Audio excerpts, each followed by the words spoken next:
পুরো ম্যাচে যিনি ছিলেন হিরো টাই বেকারে, তিনি হলেন ভিলেন। আর্সেনালের স্বপ্নভঙ্গ পিএসজি লিখল, ইতিহাস জানিয়ে রাখল।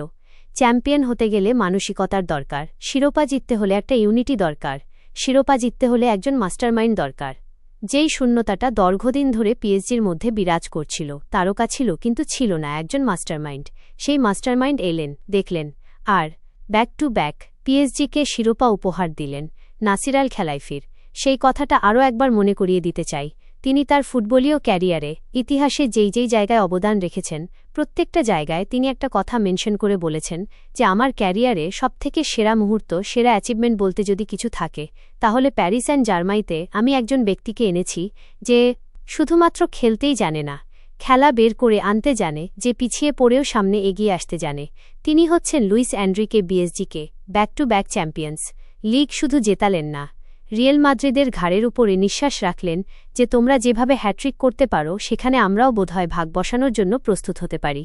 আর্সেনালের খেলাটা দেখলে আপনি বোধহয় কিছুটা দুঃখ পেতে পারেন শুরুতেই এগিয়ে যাওয়া, তারপরে গেব্রিয়াল মেঘালাসের দানবয় পারফরম্যান্স, এরপরে ঠিক তার পেছনে ডেভিড রায়ার অতি মানবয় পারফরম্যান্স। দুজন ব্যক্তির কথা উল্লেখযোগ্যভাবে বলতেই হবে। একদিকে যেমন গেব্রিয়াল মেঘলাস ডিফেন্সে ওয়াল হয়ে দাঁড়িয়েছিলেন, অন্যদিকে ঠিক তার পেছনে ডেভিড রায়ার যদি না থাকতেন তাহলে আর্সেনালের পেনাল্টি পর্যন্ত যাওয়া হতো কিনা সেটা নিয়ে সবথেকে বড় সন্দেহ জেগে বসে এক গোল দেওয়ার পরে আর্সেনাল যেভাবে একেবারে দাঁড়িয়ে গেল এবং নিজেরা আত্মরক্ষার জন্য দাঁড়িয়ে গেল, নিজেদেরকে ঠিকঠাক রিসিভ করতে পারল। তারা শেখাল একটা গোল দেওয়ার পরে কিভাবে ডিফেন্ড করতে হয়। কিন্তু প্রশ্ন হল, প্রতিপক্ষ পিএসজি ডাগআউটে দাঁড়িয়ে আছেন, সেই মাস্টারমাইন্ড লুইস এনরিকে বিশ্বদেরকে মোটামুটি ভালো করে বুঝিয়ে দিলেন, নার্ভ ধরে রাখো, ফাইনাল জিততে হলে নার্ভ খুব ইম্পর্টেন্ট। যেখানে দম ধরে রাখতে হয়, খেলতে হয়, একটা মুহূর্তের জন্য অপেক্ষা করতে হয়। সে আর্সেনাল করল ভুল, সেই ভুলের দিতে হল মাসুল। সেই মাসুলের নায়কটাকে মাসুল ভালোমতো শিক্ষাটা দিল। কে ওসমান ডেম্বেলে ছিলেন হাসপাতালে কাদের ডেরায়, সে গল্পে অন্য একদিন যাওয়া যাবে। হাসপাতালের বিল দিল, কারা ফল খাচ্ছে, কারা এই গল্পটা আজ না হয় অন্য কোনোদিন বলা যাক। সেই ফাইনালে তিনি পিএসজিকে ফিরিয়ে আনলেন এবং গোল দেওয়ার পরে মাথায় হাত দিয়ে বললেন, শান্ত থাকো, নার্ভ ধরে রাখো। যেমনটা গুরু বলেছিলেন, ডাগআউটে দাঁড়িয়ে মাথায় মাথা রাখো না, চোখে চোখ রাখো, মাথাটা ঠান্ডা রাখো, সময় ফিরে আসবে। 90 মিনিটের একেবারে উত্তর প্রশ্ন। ছড়াছড়ি অনেক হলো, চেষ্টাটা কম ছিল না, কিন্তু শেষ মুহূর্তে এসে একটা প্রশ্ন থেকে যায়, এই 90 মিনিটে রেফারি কি পক্ষপাতমূলক কোনো সিদ্ধান্ত দিয়েছেন কি? প্রশ্নটা আপনার কাছেই থাকল, উত্তরটা আপনি লিখবেন। যেমনটা দেখেছেন, কেমন দেখেছেন, সেই উত্তরটা আপনি বলবেন।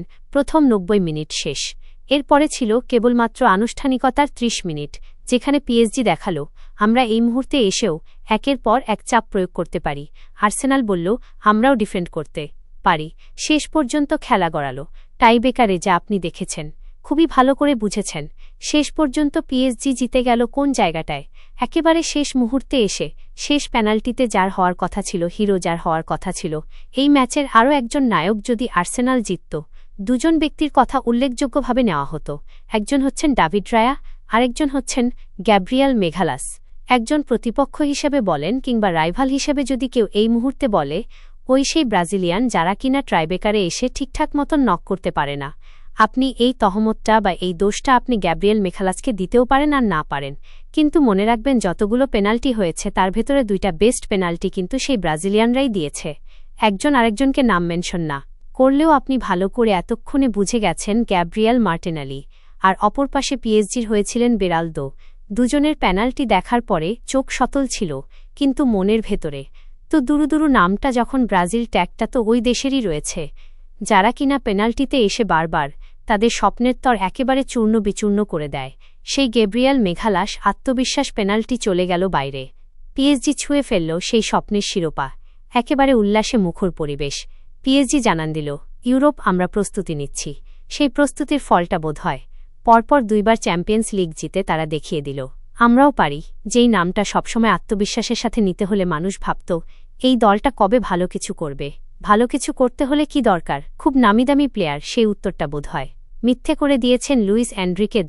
চ্যাম্পিয়ন প্যারিসদের কপালে একেবারে স্বর্ণাক্ষর লিখে দিল, তোমরা নিজেদেরকে চ্যাম্পিয়ন বলতে পারো, শুধুমাত্র প্যারিসেই তোমরা চ্যাম্পিয়ন নও, তোমরা গোটা ইউরোপের চ্যাম্পিয়ন। ফাইনালটা হলো একেবারে রসে রসালো, চেষ্টায় কমতি ছিল না। পিএসজির ফুটবল তারা খেলেছে, একেবারে বাস পার্কিং তারা করেনি। আর্সেনাল নিজেদের দায়িত্বটা মাঠের ফুটবলে ঠিকঠাক করতে পারলেও ট্রাইবেকার দুঃখ ডেকে আনল মিকেল আর্তে। তার কপালে সেই জয়টা একটামাত্র জয়ের শেষ মুহূর্তে এসে একেবারে অন্যরকম পরিসমাপ্তি ঘটতে পারত। ইংলিশ প্রিমিয়ার লিগের ফুটবলে কেন এ কথাটা বললাম? তিনটা European competition, ফেরেন্স league, Europa league, এই দুটো ইংলিশ প্রিমিয়ার লিগে গেছে। বাকি ছিল একটা, সে একটার নাম ছিল চ্যাম্পিয়ন্স লিগ। আর্সেনাল একেবারে কাছে গিয়ে শেষ পর্যন্ত হেরে গেল ইউরোপা লিগ এবং কনফারেন্স লিগ। তারা ইংলিশ প্রিমিয়ার লিগ নিয়ে বোধহয় কিছুটা স্বপ্ন দেখছিল, আরও একটা ঘরে আসতে যাচ্ছে। সেই অপেক্ষাটা শুধুমাত্র আর্সেনালের নয়, গোটা ইংলিশ প্রিমিয়ার লিগ সবাই অপেক্ষা করছিল আমাদের এই লিগের খেলা একটা ক্লাব চ্যাম্পিয়ন্স লিগ নিয়ে আসুক শেষ পর্যন্ত। সেটা আর কপালে হল না। প্যারিস লিখল, ইতিহাস জানান দিল, আমরাও হ্যাট্রিক চ্যাম্পিয়ন্স লিগ জিততে পারি, সে আত্মবিশ্বাস আমরা তৈরি করে ফেলেছি।